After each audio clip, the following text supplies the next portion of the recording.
Okay, so this is the Bible study for Matthew chapter 11, verses 1 through 19. And the text says, After Jesus had finished instructing his 12 disciples, he went on from there to teach and preach in the towns of Galilee.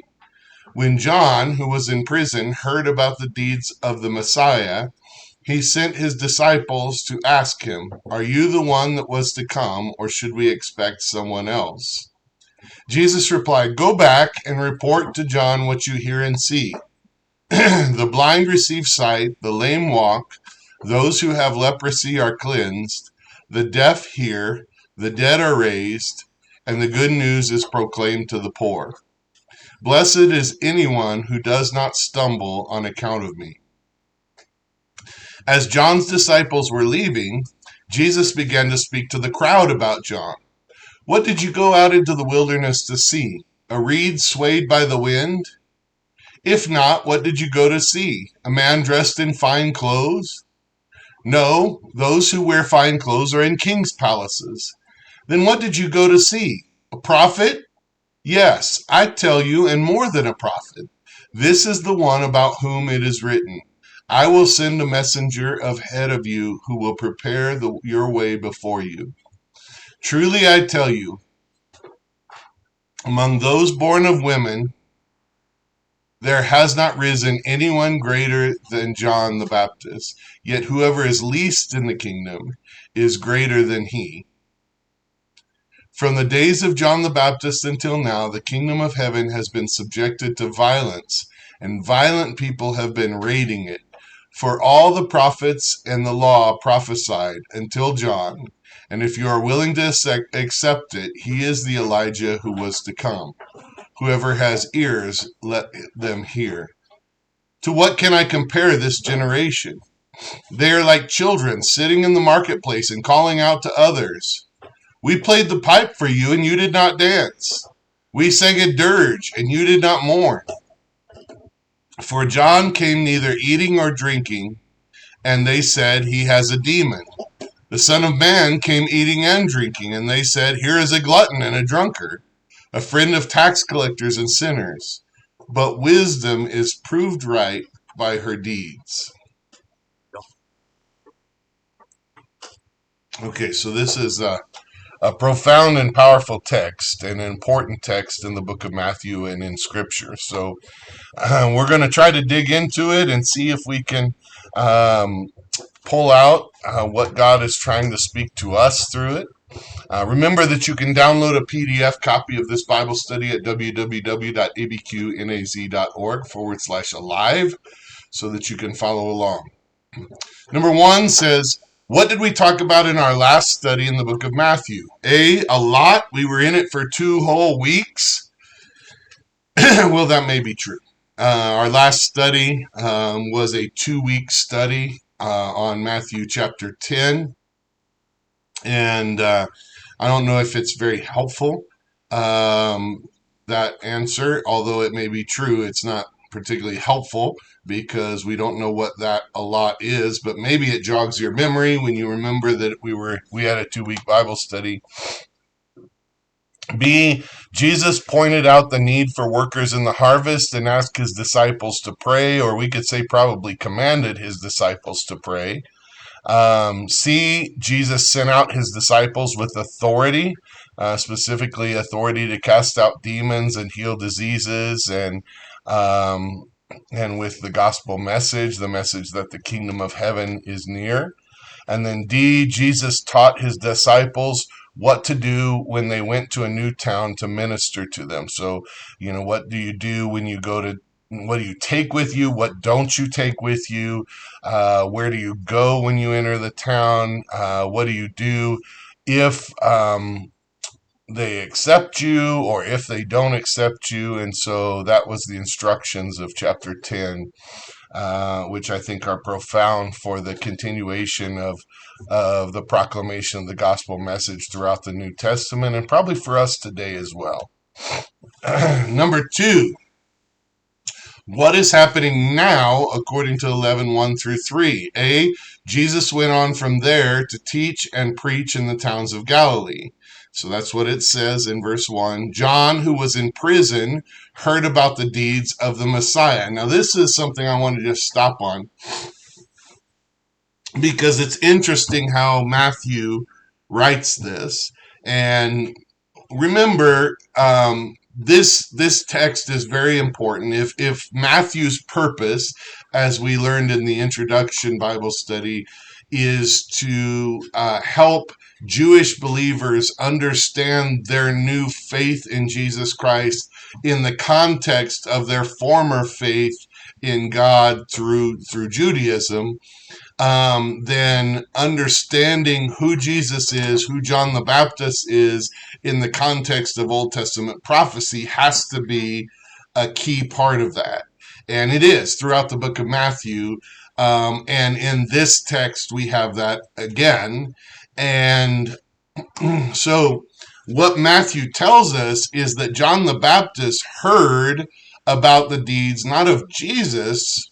I mean, yes, of Jesus, obviously, but it doesn't say of Jesus. It says he heard about the deeds of the Messiah.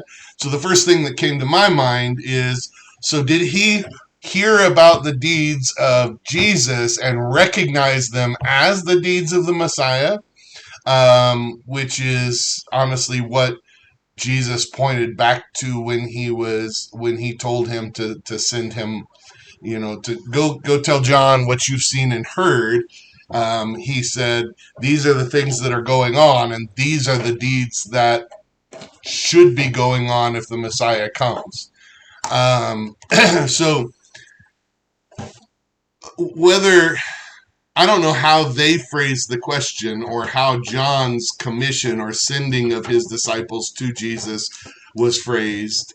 Um, but Matthew contextualizes it by saying, um, somebody recognized that what Jesus was doing seemed to be the deeds of the Messiah.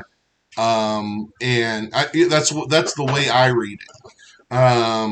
That connection was made somehow, either by John the Baptist or his disciples, or at very least now Matthew is proclaiming it based on what he's about to tell you, that these are the deeds of the Messiah, and Jesus pointed it out, and John had heard about these things that Jesus was doing. And so at some point along this process, whether Matthew's giving away the ending or whether there was already sort of an assumption. I mean, the question came, are you the one, or should we expect someone else? And that's in C. John sent his disciples to ask, are you the one who is to come, or should we expect someone else? So there was some question, but why was there question? Well, because what it looked like was he was the one. So there was this sense that what Jesus was doing looked to John the Baptist, at least. Now, we know, studying the Gospels, that sometimes the disciples of Jesus did not always think that what Jesus was doing was what they thought the Messiah was going to do. But what I mean, they didn't expect him to die. They expected him to take over, the Roman rule of Jerusalem and overthrow it. So um, so somebody was recognizing here, and it seems like John the Baptist recognized this, sent his disciples to ask. Um, so now Jesus is put on the spot in front of a crowd, it sounds like, um, as to declare, was he the one they were expecting? So then number 3 says, how did Jesus reply according to 11:4-6? He didn't say, yep, that's me, that's who I am. And he didn't say no. He said, you interpret for yourselves. And I think this is really important because this is how he speaks to his own disciples. They're asking him questions about the end times and about things, and he looks at them and says, you guys are so funny. And I'm paraphrasing, obviously. You guys, when, like, you can tell when the winds blow a certain way. You can tell when the temperature changes. You know when it's going to be time to harvest.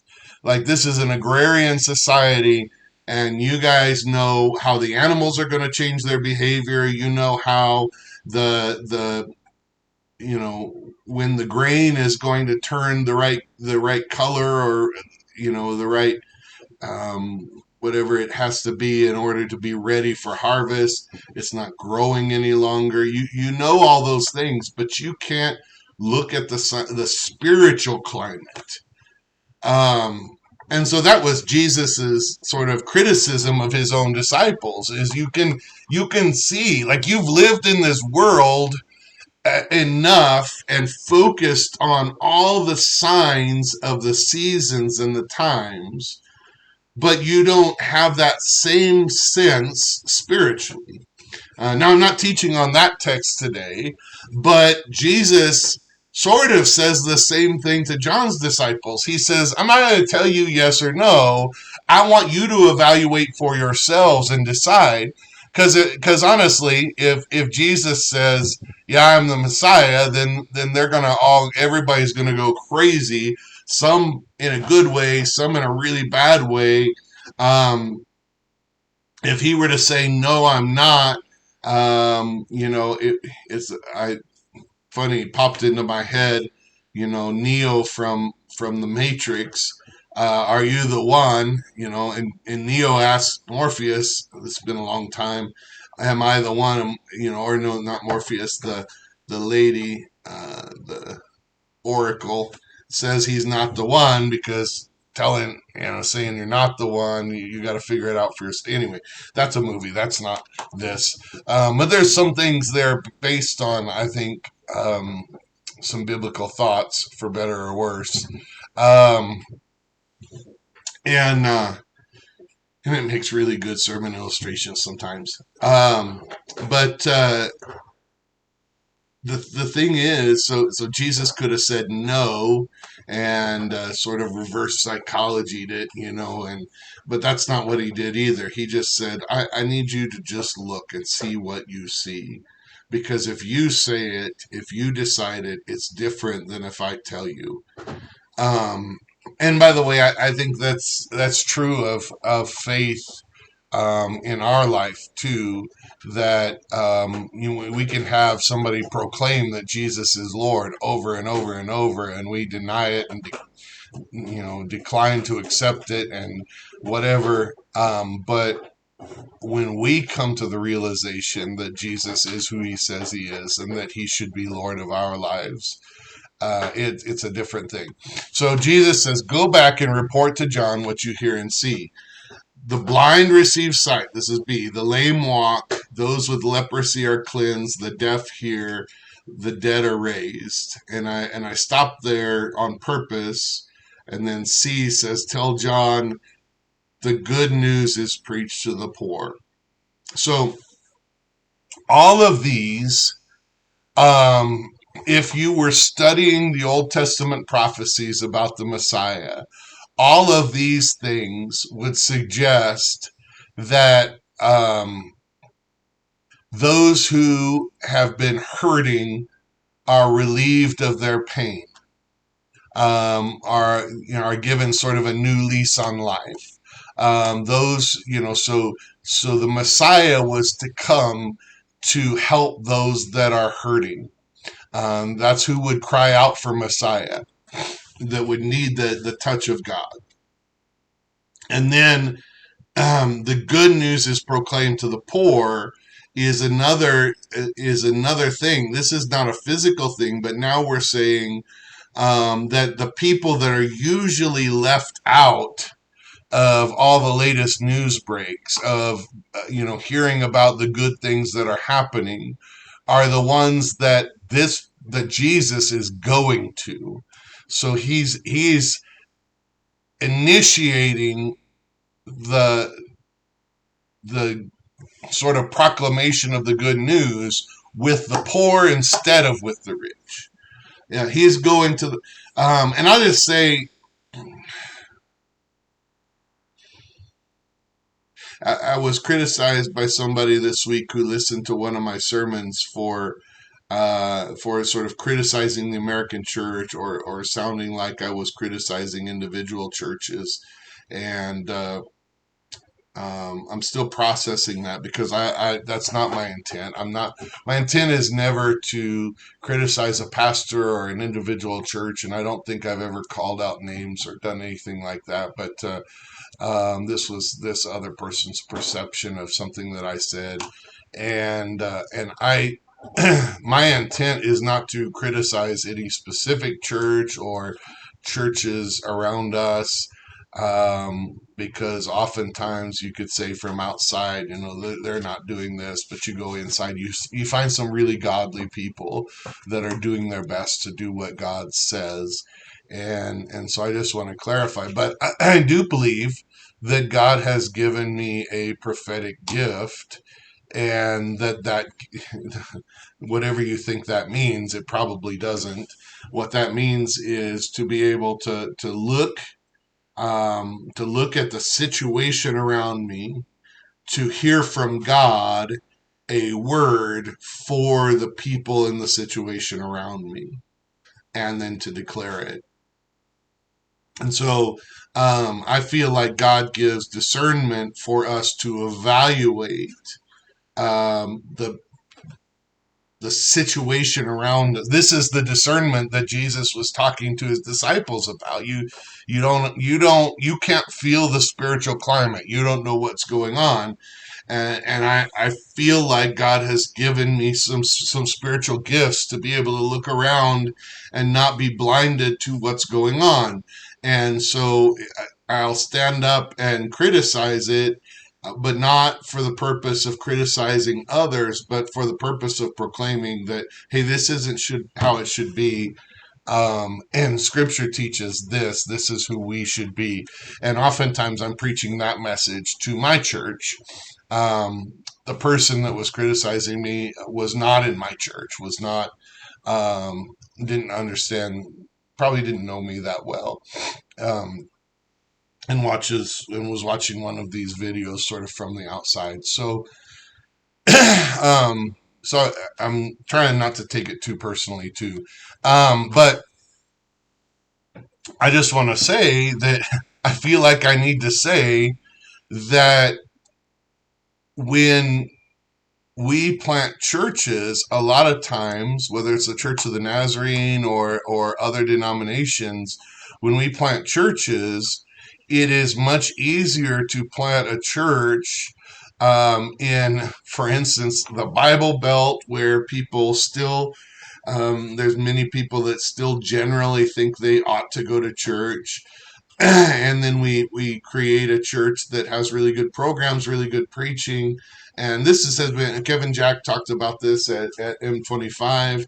And, this has been sort of, um, you know, the climate of America, and our orientation towards spirituality over the last several decades, but it's changing. That might not work in the coming decades, was what he was talking about. So oftentimes churches, draw people that can pay the bills for the church, and that seems logical. Um, but I struggle with it, and maybe it's just my own personal call. I struggle with it because I'm not convinced that that's how Jesus did ministry. I'm not convinced that he did the calculations of how we can get enough people who are in the right income bracket, who can pay the bills and have kids that want a good children's department. And, I don't think that's how he planned his ministries. I think he went to the people that everybody else had neglected, and believed that the Father could do something miraculous in and through them. And that's the people that everybody else, I mean, by definition, everybody else had neglected, but Jesus did not. So when Jesus says, this is the Old Testament prophetic sign that the Messiah has come, He lists all the healings, which maybe we should pay more attention to. He notes that the power of God is at work and present, and able to do these things. And then he ends the whole thing by saying, and the good news is proclaimed to the poor. So the one that has come, I am doing these things, so I'm bringing help and salvation to those that everyone else has neglected. You decide for yourself whether that looks like the Messiah and what the Messiah would do. So sort of by um, logical progression, the question of whether the Messiah is present in our churches, in many cases, I think should be judged by this same, you judge for yourself whether Jesus, the Messiah, is present in our church. I don't have to stand up and declare Jesus is here. Sort of look at the fruit of what's going on here, and you tell me. And I fear that in many churches, um, if we judged by that standard, it would tell us that Jesus might not be there. And that's not me making a judgment. It's just me evaluating what's going on around me and saying, man, I grew up in a church with wonderful people that loved God, but I didn't see the power of God at work in that way. And that made a difference in whether I followed God or not. When Kevin Jack in that message at M25. You can go back and watch that if you did in M25 conference, and videos / videos, I think. He said, that he wants the Church of the Nazarene to be a movement again. And what he said was, um, our original goal was to be in all the counties of the U.S., and now we're a global church, and that's wonderful. But are we missing, the original vision and what we're supposed to be doing here in USA, Canada? And he said that a lot of those churches have closed, and there's a lot of places where he didn't say this specifically, but I'm pretty sure this is what he meant, where there might be a church, but he said, are we really being an authentic? And I I think it's good to ask a question perhaps and not make an accusation, but that's what he did that's different from me, but I don't think so. But are we really being the authentic representation of Christ in those churches in every county? And that's an important question. And if the answer is yes, then forget it. We don't have to worry about anything. But if you walk into some of your churches, our churches, and that's not what you see, then yeah, you make the judgment. That's what Jesus says. You go you go look, and you go back and tell John what you see. Okay, I'm gonna move on from that. No pity party. I'm got my big boy pants on, but I do take criticism seriously because sometimes there's something to it, and I'm sort of being really reflective right now, not being sad or depressed or whatever. I'm just being reflective about who I am and what I mean, and whether I'm clearly communicating what I mean, right? So D says something confusing about stumbling because of him, maybe a coded message from Isaiah 8. So this is a quote. Um, um, so he says, um, blessed is anyone who doesn't stumble on account of me. It's not a quote per se, but in Isaiah 8:14 it says, he will be a holy place for both Israel and Judah. He will be a stone that causes people to stumble and a rock that makes them fall. And for people of Jerusalem, he will be a trap and a snare. So some of the we've talked in our church about this idea of we'll we expect the Messiah. We talked about it in the Advent season. We expect this Messiah. We long for the Messiah. But when he comes, will he be what we wanted him to be? Will he be what we expected him to be? Or will he be something different? And will we recognize him when he comes? Because maybe he'll be something we didn't expect him to be. And Jesus is saying that, and he's sort of referring to Isaiah and noting that, oh, and by the way, the Messiah will be many things to many people, and to some people, he will be a stumbling block because of he's not what they wanted or what they expected, and so they won't latch on to him. They won't recognize him when he comes, and they won't receive help from him and instead, in fact, they will attack. And he goes on to really talk about that. So, number 4, what does Jesus say to the crowds when John's disciples leave, according to 11, 7 through 15? So, A, what did you go out into the wilderness to see? A reed swayed by the wind. I'm just processing this. Um, so, we can say, John the Baptist was a reed swayed by the wind. He was under the control and the influence of God. He was led by God. And I think I've heard that message preached, um, in sort of on all these descriptions of who John the Baptist was or was not. But I don't know. As I'm reading this today, I'm not sure that a reed swayed by the wind had this spiritual implication. Um, it would be so. The next one says, if not, what? A man dressed in fine clothes? No, he wasn't that. Those who wear fine clothes are in king's palaces. So to me, it feels like the reed swayed by the wind is the contrast to. So did you go out there to see sort of what you expected to see? Just, a reed swayed by the wind out in the wilderness in the desert?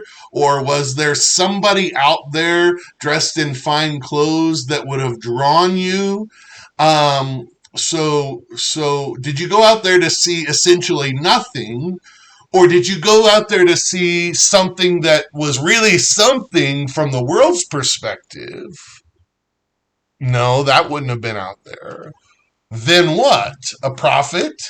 So he's saying, so you didn't go out there to see nothing. You didn't go out there to see something from the world standards.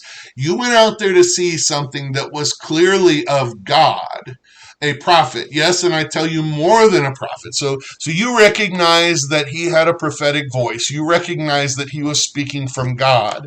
And I tell you that it was even better than you thought. He was even more than a prophet. This is the one about whom it is written, I will send a messenger ahead of you who will prepare the way before you. So he says, you went out there. What did you go out there to see? It wasn't just nature. You didn't just go out to see nature. You didn't go out there to see something of man. You went out there to see something that you believed and knew was of God. That's what drove you out into the wilderness where you would not have normally gone. Not what's normally in the wilderness, and not something made of man, but you went to see a move of God. And so I believe that's what this is talking about. And so he's, sort of the possibilities. You went out there to see a move of God, and I'm here to tell you that yes, it was a move of God, and it was probably even more of a move of God than you understood at the time, because he is a prophet, and not just a prophet, but the one that, sort of in the Old Testament was said he's Elijah. He's sort of the one, the greatest prophet, the one that would be coming back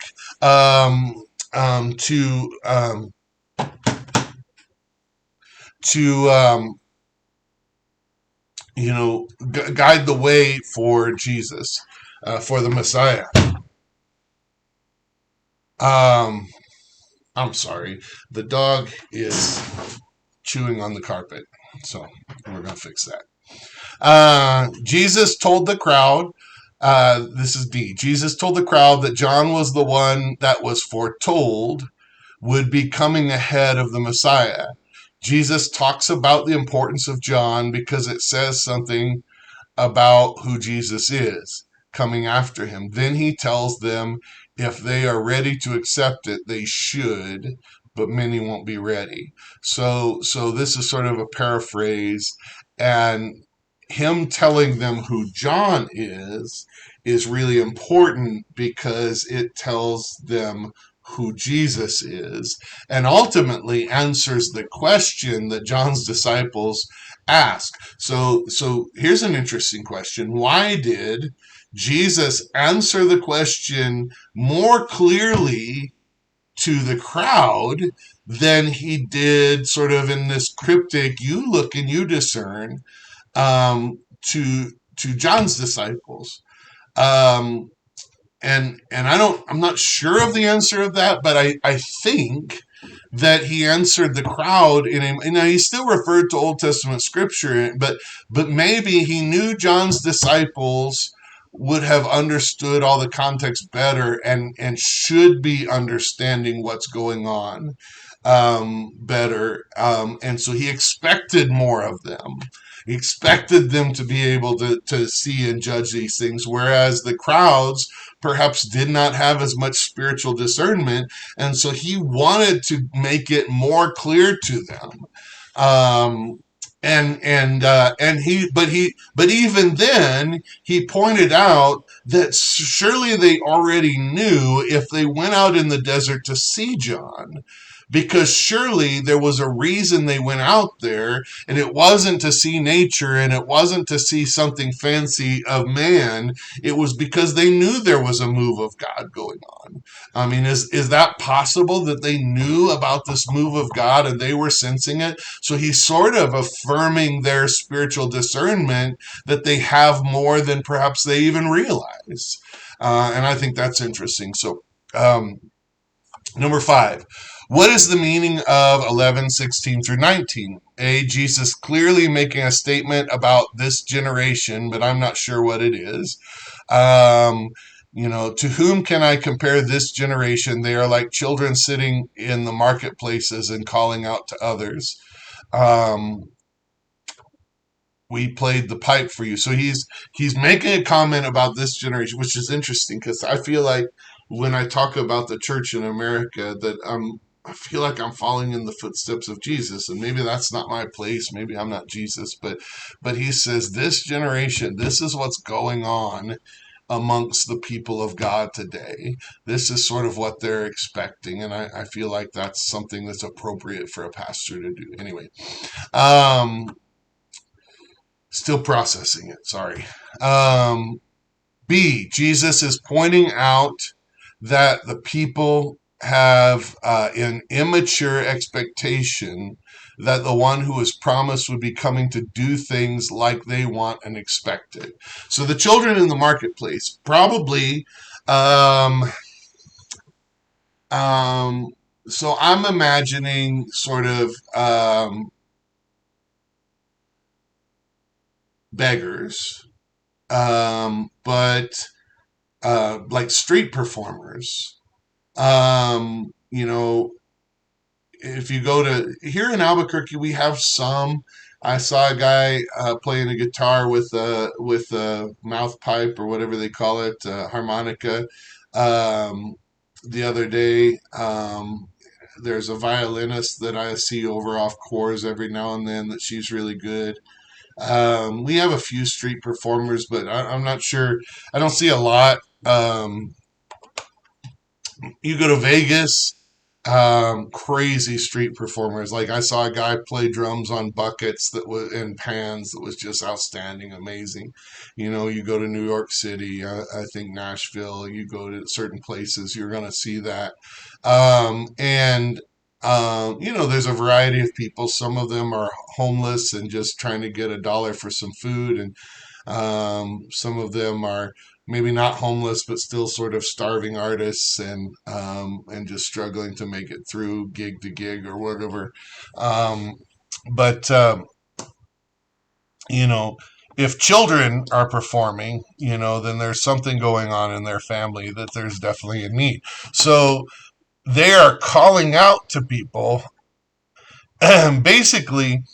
Uh, so to be a street performer, the best ones I've seen are really charismatic and get you to stop, not by guilt or whatever, but because they have some cool gifts, and they're doing something really cool, and they talk to you in a way that makes you chuckle, and you want to stop and see what they've got to offer, and maybe you're going to see something better. You might have paid $300 to see a show in Vegas, but you could have saw something for $5 out on the street that was amazing.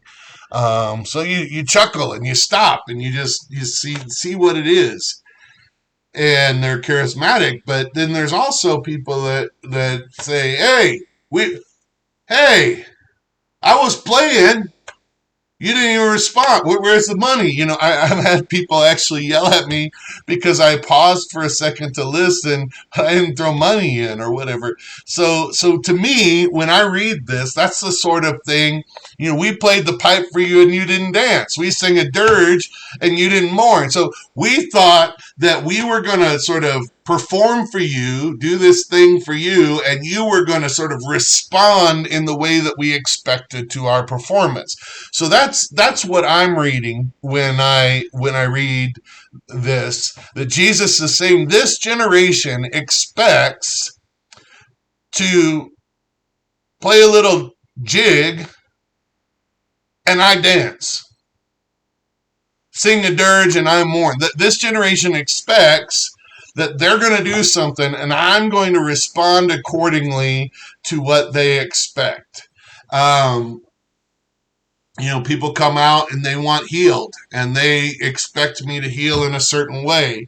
You know, I can just see Jesus talking, sort of elaborating on this. Even my mom, she sends these guys over to me with the jars of water and says, do whatever he tells you to do. And woman, why are you involving me? Even my mom wants me to just do, I'm the Messiah. There's something special. So I got to just perform a little miracle on command. Um, and so Jesus is sort of evaluating the immature expectation of the people who expect the Messiah to behave a certain way and do their bidding. Um, letter C. He is pointing out that many will not accept the Messiah or Elijah before him, which was John the Baptist, because he doesn't do things to their liking. But it wouldn't have mattered what he did; they wouldn't like it. Um, so he says, "For John came neither eating nor drinking, and they said he was a demon." Because he's doing something, he's acting crazy. He's not eating or drinking. He's fasting. He's surely a demon. The Son of Man came eating and drinking, and they said he was a glutton and a drunkard. Why aren't you fasting? Remember? So he's like, there is nothing I'm going to be able to do that will please the minds of the people that are judging me. Maybe that's a message for me today. Um, so I don't do what they expect. I just do what God says to do. I just sort of finish it that way. So Jesus says wisdom, this is how he ends it. Jesus says wisdom is proved right by her deeds. So we will see who is right in their assessment of what's happening. So that's why he told John's disciples to just look at what I'm doing. Make a decision for yourself. That's why he told, that's why he'll tell people, just look at what I did and you see. You went out into the crowds. You went out into the desert to see John. Why? Because the things he was doing made you believe that there was something special to what was going on in him. So, number 6, how do you respond to the way the Messiah comes? Does he come in the ways you expect him or like it? Do you expect him to sort of perform for you and do things and respond to what you've done, or what are you expecting? what happens when Messiah comes, and it's clear that it's him because of how he because of the miracles that are happening, the deeds that are going on, but um, but what he's saying to you is challenging and difficult. Are you responding still? Um, will you accept him?